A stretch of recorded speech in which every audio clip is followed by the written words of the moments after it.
Manchester City hancur-hancuran di musim 2024. Nasib Guardiola diambang membangun kembali skuadnya setelah menghabiskan 180 euro juta di bursa transfer musim dingin. Manajer Manchester City Pep Guardiola dikabarkan telah meminta dana transfer musim panas senilai 200 juta euro atau sekitar 4 triliun rupiah kepada pemilik klub. Manchester City tampaknya akan melepaskan gelar Liga Inggris mereka musim ini, menikmati akhir tahun 2024 yang kurang memuaskan, di mana mereka hanya memenangkan 1 pertandingan dari 12 pertandingan di semua kompetisi. Kyle Walker dipinjamkan ke AC Milan, sementara Guardiola membantu mendatangkan 4 pemain baru, yaitu Omar Marmoush, Nico Gonzalez, Abdulkadir Kusanov, Vitor Reis, dan Djouma Ba. Namun, City menginginkan lebih banyak pemain menjelang akhir musim 2024-2025.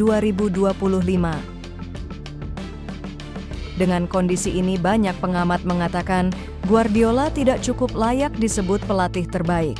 Guardiola hanyalah pelatih yang beruntung. Ia bisa sukses karena hanya mau melatih tim yang sudah mapan. Coba saja kalau dia melatih tim semenjana, belum tentu bisa sukses. Demikian para pengkritik yang suka berisik. Tapi, apa benar Guardiola hanya bisa melatih tim yang sudah mapan, katakanlah kaya? Apa Pep Guardiola itu tidak mau melatih tim kecil? Mari kita telusuri rekam jejak Guardiola. Guardiola disebut-sebut pelatih yang boros dalam pengeluaran. Dilaporkan beberapa media, termasuk Diario AS, bahwa Guardiola merupakan satu-satunya manajer yang menyentuh angka pengeluaran 2 miliar euro lebih, 33,8 triliun rupiah, hanya untuk transfer pemain sepanjang kariernya. Pengeluaran Guardiola paling banyak adalah saat melatih Manchester City. Dalam laporan tersebut menyebutkan bahwa Guardiola menghabiskan total lebih dari 1,4 miliar euro, 23,6 triliun rupiah selama melatih The Citizens. Angka itu jauh lebih banyak saat ia menukangi Bayern Munchen dan Barcelona. Bersama Di Roten, Guardiola menghabiskan 205 juta euro, 3,4 triliun rupiah, anggaran untuk transfer pemain. Sementara itu, selama masanya di Barcelona, Guardiola menghabiskan total 342 juta euro, 5,7 triliun rupiah. Alhasil, karena banyak menghabiskan duit untuk transfer pemain, Guardiola disindir hanya bisa menangani tim yang sudah mapan. Apalagi Barcelona dan Bayern Munchen adalah tim yang sudah sukses sebelum ditukangi oleh Guardiola. Hal itu juga diakui oleh Guardiola sendiri. Dilansir Give Me Sport, Pep Guardiola mengatakan ia bisa sukses karena melatih tim-tim terbaik. Harus diakui di Barcelona, Guardiola memang melanjutkan legasi yang sudah diciptakan oleh Johan Cruyff, gurunya sendiri. Ia lebih banyak mewarisi tim yang sudah dibangun oleh pendahulunya, Frank Rijkaard. Jadi, meskipun kalau di total Guardiola menghabiskan banyak uang di Barcelona, tapi sebetulnya ia tidak terlalu jor-joran dalam membeli pemain. Pep Guardiola melatih Barcelona selama 4 musim, dari musim 2008-09 hingga musim 2011-12.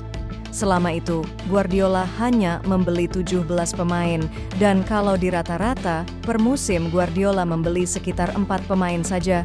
Lalu selama 3 musimnya di Bayern Munchen, Guardiola juga tidak banyak membeli pemain, hanya 16 pemain dalam 3 musim. Itu artinya Guardiola hanya membeli 4 pemain saja. Ia melanjutkan kerangka tim yang sudah dibangun oleh pelatih sebelumnya, Jupp Heynckes. Guardiola sebetulnya mulai banyak pengeluarannya adalah ketika di Manchester City. Tepat di titik itu pula lah, banyak yang meyakini seumpama Guardiola tidak melatih City, tidak mungkin ia akan sukses. Tapi sebetulnya bukan itu titik poinnya. Jurnalis asal Spanyol, Martí Perarnau, seperti dikutip Memod, mengungkap bahwa rahasia kesuksesan Josep Guardiola sesungguhnya bukanlah tim yang mapan ataupun kaya. Namun, akar kesuksesan Guardiola adalah soal inovasi, kepemimpinan, dan membangun budaya yang kuat. Jangan dikira Guardiola akan selalu bahagia apabila timnya menang. Di lain waktu, ia juga kadang kesal. Seperti saat menukangi Bayern Munchen. Oke lah, Munchen bisa mendominasi Bundesliga dan mengalahkan Dortmund dalam perebutan gelar. Tapi ia tidak suka, bukan pada timnya, tapi terhadap game plan yang dibangunnya sendiri. Nah, kalau di Manchester City, ia diberikan keleluasaan meramu timnya sendiri. Layaknya seorang pengusaha yang diberi modal, Guardiola memanfaatkan itu untuk berkreasi. Makanya, kita sering melihat Manchester City membeli pemain-pemain yang tak terduga. Sebutlah misalnya Jack Grealish, Nathan Ake, Julian Alvarez, Joao Cancelo, dan masih banyak lagi. Oleh karena itu, Guardiola tidak akan cocok atau sebaiknya memang tidak usah melatih tim yang lebih kecil, secara finansial maupun kemapanan. Meski seringkali tersinggung dengan anggapan bahwa ia hanya bisa melatih tim kaya dan mapan, tapi Guardiola mengaku akan kesulitan melatih tim lebih rendah. Lagi pula tim mediocre mana yang bisa menggaji Guardiola? Ia sendiri satu di antara sekian pelatih dengan gaji selangit. Dilansir AS, setidaknya buat tim yang mau memakai jasa Guardiola perlu menyediakan dana 22 juta euro atau sekitar 372 miliar rupiah. Jelas tim seperti Crystal Palace atau West Bromwich Albion tidak akan mampu.